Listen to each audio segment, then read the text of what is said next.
1490 WLCX, real news and great conversation for La Crosse. Here's your Daily News Roundup.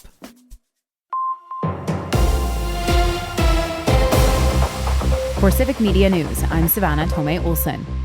As the Democratic field for governor stays large, the Republican side is thinning out. Lisa Hale explains. A Republican candidate for governor is endorsed by President Donald Trump. Trump said on social media that Tom Tiffany, who's the current representative in Wisconsin's 7th congressional district, has always been at his side. And as governor, Tiffany would work to grow the economy, cut taxes, secure the border, ensure law and order, support the military, and protect gun rights. Tiffany, a longtime supporter of Trump, launched his gubernatorial campaign in Wausau back in September. Following the endorsement, Washington County Executive Josh Schoeman dropped out of the gubernatorial race, meaning Tiffany will now face medical service technician Andy Mansky in the August 11th Republican primary.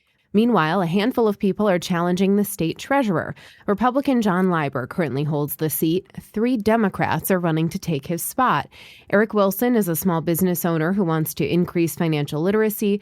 Dylan Helmenstein is an analyst for the state's Medicaid program. He wants to focus on affordability. Yilang Shang is on the Marathon County Board. He talked with Civic Media's Isabella Nieto last week.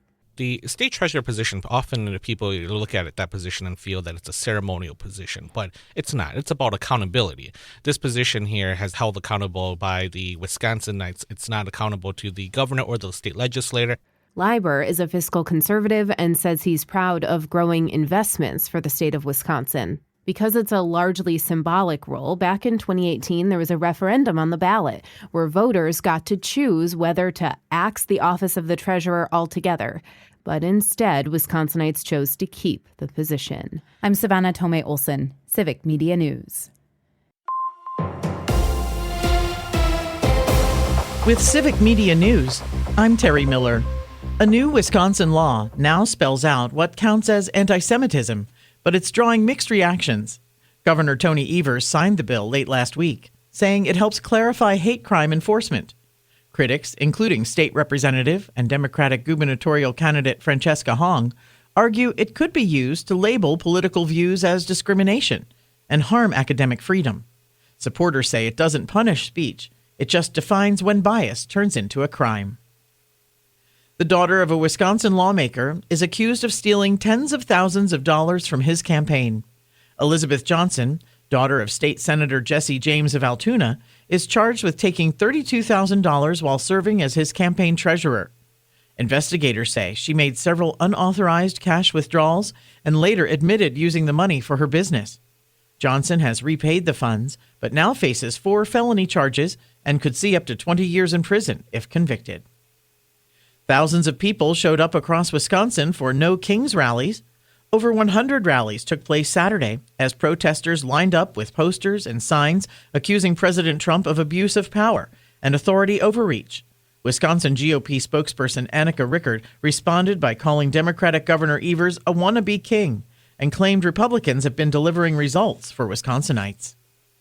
And the State Elections Commission says 21 voters are being referred to district attorneys around the state for possibly voting while serving felony sentences. A report out last week says 2 of those cases ended in convictions, 1 is pending, and most others are still being reviewed.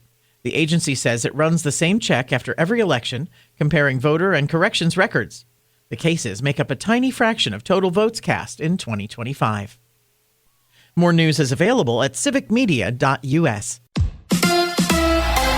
It's the Brewers and the Rays. Hi, I'm Mike Clemens with sports. The Brewers kick off a 3-game series against the Rays tonight at Fiserv Forum. The Brewers with a 9-7 win over the White Sox yesterday to complete a 3-game sweep of Chicago. They scored 6 runs in the bottom of the 8th, capped off by a 3-run homer from Christian Yelich. I mean, we just kind of battled all day. We got off to a tough start, got behind early, but, the guys kept talking in the dugout the whole time. Like, let's just get this thing close, give ourselves an opportunity at the end to be in it, keep grinding, and just kind of kept putting the pressure on with really good at-bats there, and kind of just got a mistake pitch and put a good swing on it. And Women's college basketball, the Wisconsin Badgers take on the Columbia Lions today in Wichita in the WBIT tournament. NBA, the Bucks competed but came up short at home to the Clippers, 127-113. Gary Trent Jr. with a season-high 36 points. You got to go all out.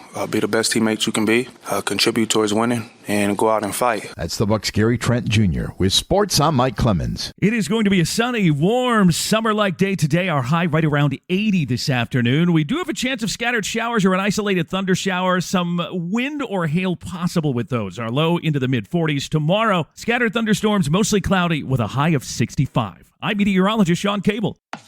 That's your La Crosse News Roundup from WLCX. Find more news anytime at lacrosseeagle.com. Subscribe to this podcast on Spotify, Apple, or wherever you find your podcasts.